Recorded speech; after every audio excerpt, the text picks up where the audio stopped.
Alkisah dahulu kala, di Jawa Timur ada seorang raja bernama Prabu Brawijaya yang berkuasa di Majapahit.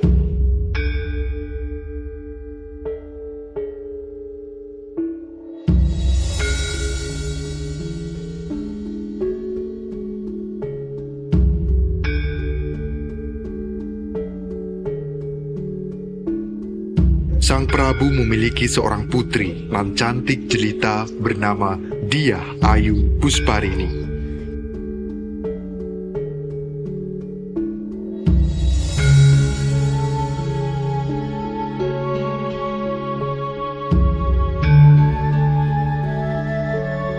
Kecantikan sang putri sangat terkenal saat Tero Negeri. Banyak pemuda dari berbagai penjuru mencoba meminang sang putri, namun sia-sia karena sang putri belum berkeinginan untuk menikah.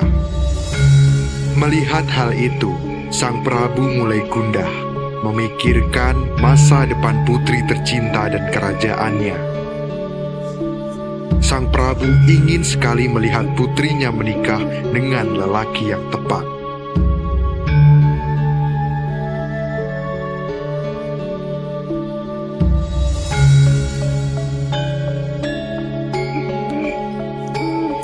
Suatu hari, terlintas dalam benak sang Prabu cara agar putri segera menikah. Maka, pada suatu malam, Prabu Brawijaya mengajak putrinya untuk berbicara empat mata. Dyah Ayu putriku, mengapa engkau selalu menolak setiap pinangan pemuda? Ampuni aku, Ayahanda. Sesungguhnya, Ananda belum berkeinginan untuk menikah. Ketahuilah putriku, Ayahanda sedang memikirkan masa depanmu dan juga kerajaan ini. Jika kau tak menikah, lalu siapa yang akan menjadi penerus tahtaku kelak? Wahai putriku tercinta, Ayahanda tahu engkau menginginkan suami yang hebat dan sakti mandraguna. Ayahanda memiliki ide. Ide apa, Ayahanda? Akan diadakan sayembara bagi siapapun laki-laki yang bisa merentangkan busur Kiai Garuda Yaksa, kemudian mengangkat gong Kiai Sekar Delima, maka dialah orang yang berhak untuk mempersunting dirimu. Sendika dawuh, Ayahanda.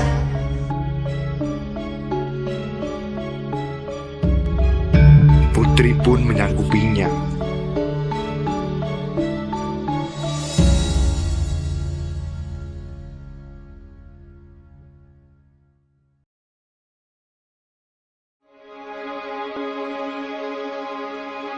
Sang Prabu segera memerintahkan pengawalnya untuk menyebar sayembara tersebut kepada seluruh rakyat dan pangeran di sekitar Majapahit. Prajurit, sebarkan sayembara ke seluruh negeri.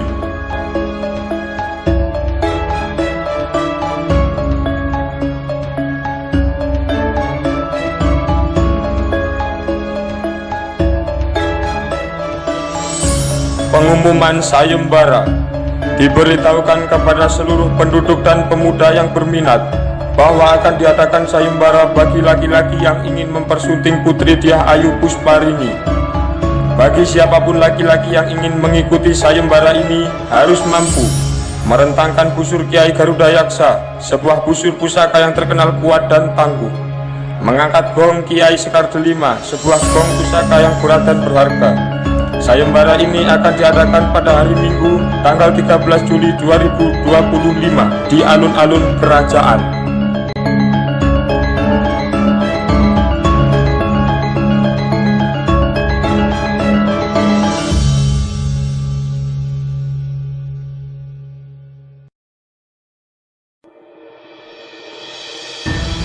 Akhirnya tibalah pada hari yang telah ditentukan.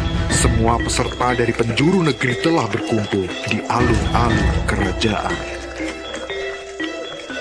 Terlihat sang Prabu duduk di singgasananya bersama putri Dyah Ayu Pusparini. Para pengawal menyiapkan alat sayembara, yaitu busur Kiai Garuda Yaksa dan gong Kiai Sekar Delima.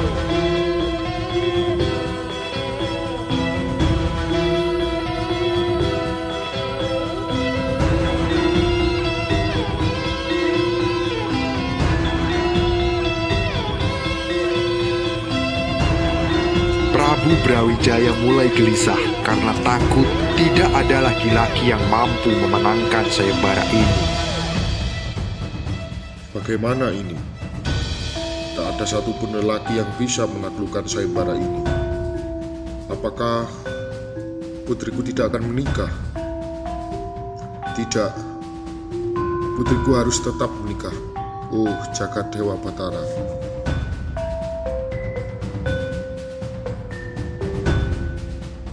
Dari kejauhan, terlihat seorang pemuda berkepala lembu. Dia mendekat dan berkata kepada sang Prabu,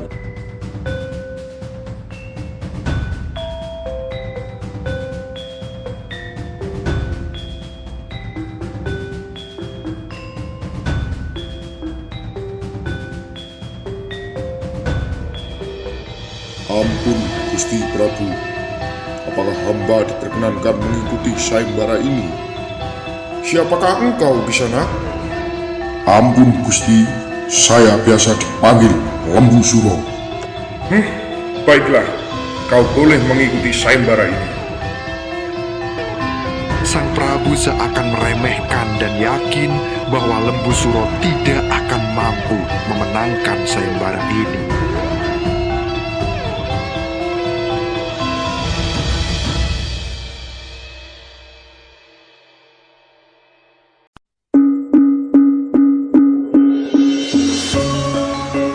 Dengan ilmu kanuragan Lembu Suro, merentangkan busur Kiai Garuda Yaksa adalah hal yang sangat mudah.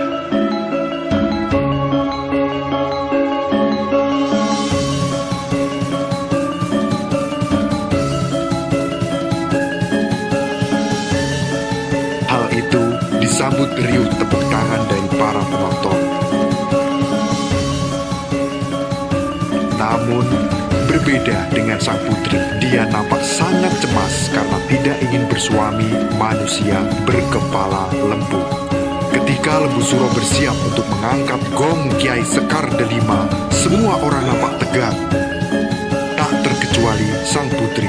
Dia sangat berharap Lembu Suro gagal di sayembara ini.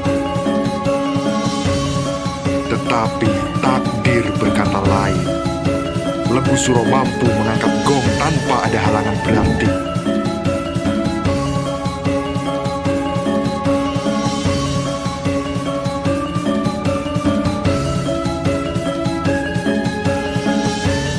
Semua penonton bersorak-sorai.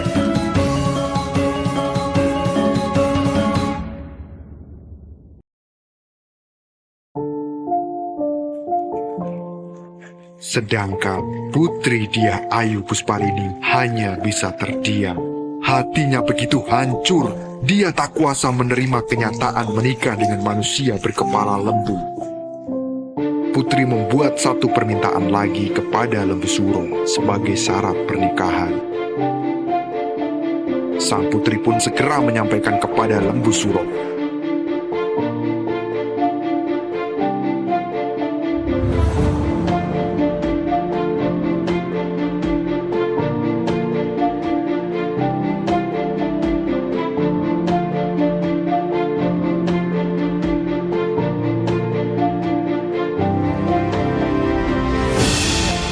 Lembu Suro, jika kau benar-benar ingin mempersuntingku, aku mempunyai satu permintaan lagi. Katakanlah, putri, apa permintaanmu itu? Buatkanlah aku sumur di puncak Gunung Kelut. Air sumur itu akan kita buat mandi berdua setelah selesai acara perkawinan nanti. Waktumu hanya semalam. Apakah kau sanggup, Lembu Suro? Baiklah, Tuan Putri. Demi cintaku padamu, akan kupenuhi permintaanmu itu. Tanpa berpikir panjang lagi, berangkatlah rombongan keluarga istana dan Lembu Suro ke puncak Gunung Kelut.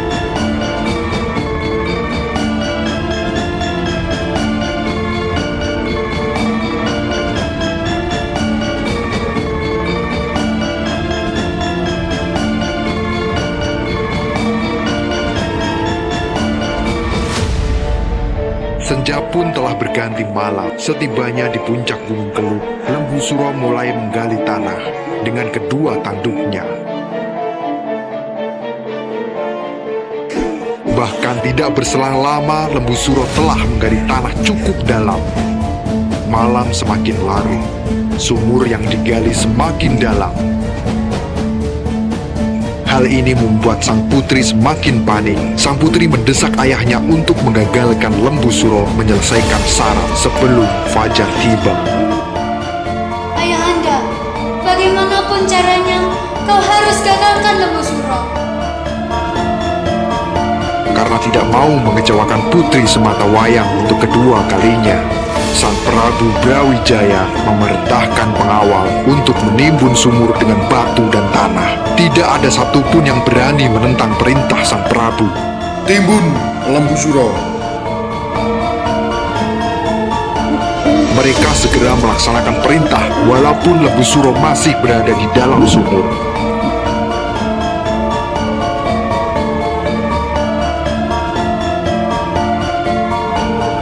Pengawal tidak menghiraukan teriakan Lembu Suro. Mereka terus menutup sumur hingga Lembu Suro terkubur di dalamnya.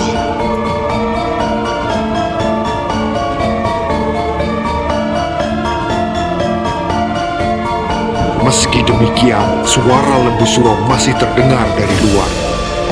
Lembu Suro mengucapkan sumpah serapahnya kepada Sang Prabu dan seluruh rakyat Kediri. Iya, Kediri besok bakal petok piwalasku sing makaping-kaping. Yoiku Kediri bakal dadi Kaling, Blitar dadi Latar, Tulungagung dadi Gedung. Akan tetapi setiap kali Gunung Kelut erupsi, warga menganggap itu adalah amukan Lembu Suro sebagai balas dendam atas apa yang dilakukan oleh Prabu Brawijaya dan putrinya.